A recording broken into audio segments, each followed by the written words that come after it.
సంస్కారం మంది. అలాంటి హైందవ ధర్మానికి 5వ తనానికి ప్రతీకగా మనం పువ్వులు, బొట్టు, గాజులు ఇలాంటివన్నీ కూడా ధరిస్తాం. ఈ నేపథ్యంలో ఆయన ఏదైతే ఆ చర్చలో చేసినటువంటి ఆ సభలో చేసినటువంటి వ్యాఖ్యలు ఉన్నాయో నిజంగా మహిళల్ని ఉద్దేశపూర్వకంగా అవమానించడానికి కేవలం హిందూ మహిళలను టార్గెట్ చేసుకొని అన్నట్టుగా మనకు తెలుస్తుంది. చాలా మంది వాళ్ళ పేటిఎం బ్యాచెస్ ఏవైతే మన వీడియోస్ చేస్తున్నామో దాని కింద కామెంట్లు చేస్తున్నారు, ఇది కేవలం హిందువులకని చెప్పలేదు కదా, కేవలం మహిళలకని చెప్పాము అని చెప్పి. అరే రాజుగారి మొదటి భార్య మంచిది కాదు అంటే రాజుగారి రెండో భార్య మంచిదనే కదా అర్థం. అంతే కదా, నువ్వు డైరెక్ట్ గా చెప్పినా ఇండైరెక్ట్ గా చెప్పినా అక్కడ కొంతమంది మహిళలను టార్గెట్ చేసినట్టే. ఎవరు పెట్టుకుంటారు పూలు ప్రపంచంలో? ఎక్కువగా హైందవ ధర్మం స్త్రీలు, హిందూ ధర్మం స్త్రీలు ఎవరైతే పాటిస్తారో వాళ్ళే కదా పెట్టుకుంటారు. ఆయన ఏమన్నాడు, పూలు పెట్టుకున్న వాళ్ళు బజారా ఆత్మలు అని చెప్పి. అంటే ఒక విధంగా బజార్ వాళ్ళతో పోల్చారు. వాళ్ళ మనుషులు కాదా, వాళ్ళ మహిళలు కాదా? అయినా సరే ఈ రోజు నేను నడి రోడ్డు మీద ఉన్నాను. రోజా చూస్తున్నారు కదా, నడి రోడ్డు మీద రాత్రి 8-8:30 ఈ సమయంలో నేను ఉన్నాను. ఇప్పుడు పూలు కూడా కొనుక్కొచ్చి పెట్టుకున్నాను. నన్ను చూసిన వాళ్ళు ఒకరిద్దరు ఇట్లా వెళ్తున్న వాళ్ళు కానివ్వండి, లేదా రోడ్డు మీద వస్తున్న వాళ్ళు కానీ నాకు బాగా తెలిసిన వాళ్ళు, అమ్మ ఈ రోజు చక్కగా కొత్తగా పువ్వులు బొట్టు పెట్టుకున్నావు, అమ్మవారిలో ఉన్నావు అన్నారే కానీ ఎవరు కూడా ఆ విధంగా ఎవరు సంబోధించలేదు. రోజా అంటే మన హిందూ ధర్మం ప్రకారం ఎవరైనా సరే పువ్వులు, గాజులు, బొట్టు ధరించిన వాళ్ళని చూస్తే మనకి వాళ్ళలో అమ్మవారి రూపం కనబడుతుంది. ఒక దైవత్వం ఉట్టిపడే విధంగా ఉంది అంటాము. విధంగా 2 చేతులెత్తి జోడించిన విధంగా వాళ్ళని మనం చూస్తాం. అంటే ఏదైనా సరే మనం చూసే విధానం బట్టి ఉంటది.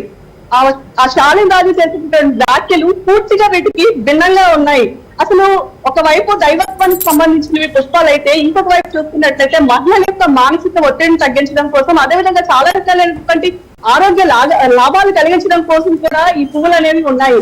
మరి వారు ఏం ఉద్దేశించి చెప్పాడో ఈ మధ్యకాలంలో మనం చూస్తున్నాము. హిందూ ధర్మం మీద అదేవిధంగా దేవాలయాల మీద రాతలు రాసే వాళ్ళు ఇప్పుడు ఏకంగా హిందూ మహిళల యొక్క జోలికి వచ్చారు. వీళ్ళని ఇలాగే వదిలేస్తే రేపొద్దున్న హిందూ మహిళలతో పాటు చిన్న పిల్లలు జోలికి వస్తారు. అదేవిధంగా ఎన్నో ఏళ్ల నుంచి సనాతన ధర్మాలను పాటిస్తున్నటువంటి మనకి వాళ్ళకి నోటికి వచ్చిన విధంగా మన సనాతన ధర్మాల మీద కూడా రేపొద్దున మాట్లాడేటటువంటి ధైర్యం చేస్తారు. కాబట్టి ఖచ్చితంగా ఈ విషయంలో యావత్ హిందూ మహిళలే కాదు, ఈ విషయం తెలిసినటువంటి అంతకు ఆ క్రిస్టియానిటీ పుచ్చుకున్న వాళ్ళలో కూడా చాలా వరకు ఈ శాలిన్ రాజు తప్పుగా మాట్లాడాడు అని చెప్పి మాట్లాడుకుంటే మనం స్వయంగా విన్నాం.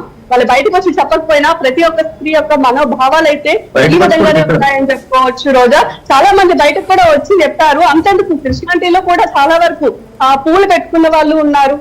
మేబీ ఆ రోజు చర్చికి పూలు పెట్టుకొని వెళ్ళకపోతే వెళ్ళకపోవచ్చు కానీ, అంటే పూలు పెట్టుకున్నంత మాత్రాన వాళ్ళవి పరిశుద్ధ ఆత్మ కాదు, పూలు పెట్టుకున్న వాళ్ళే పరిశుద్ధ ఆత్మలు అంటే ఈ ప్రపంచంలో ఎవరు కూడా అలా ఉండరని చెప్పుకోవచ్చు. రోజా అంతేందుకు మనం హిందూ మనం మనం రోజు కూడా నిత్యం పూజించేటటువంటి దేవుళ్ళకి, దేవతలకు కూడా మనం రోజు పువ్వులు సమర్పిస్తాం కదా.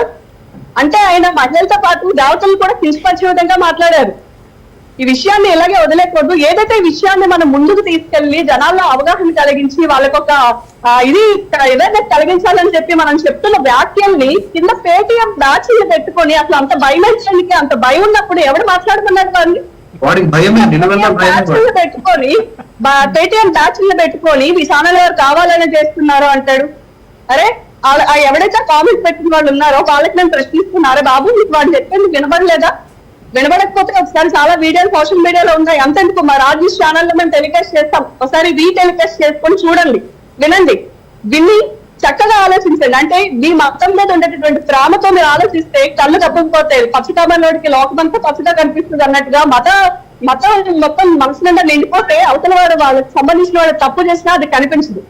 అలా కాకుండా నిర్మగ్నం మనసుతో ఒకసారి ఆలోచించి చూస్తే ఆయన ఎంత పెద్ద మాట అన్నాడు అనేటువంటి వాళ్ళకు కూడా అర్థమవుతుంది. రేపు పొద్దున ఎవరికి పేటిఎం బ్యాచ్ ఇప్పుడు కామెంట్లు చేసి రాజలక్ష్మి పెడుతున్నారో లేదా మనల్ని పెడుతున్నారో వీళ్ళందరూ రేపు పొద్దున వాళ్ళ చేతులతోనే చప్పట్లు కొడతారు. మీ మహిళలు ఎంత ధైర్యవంతులు, మీరు ముందుకు వచ్చి మాట్లాడారు అని.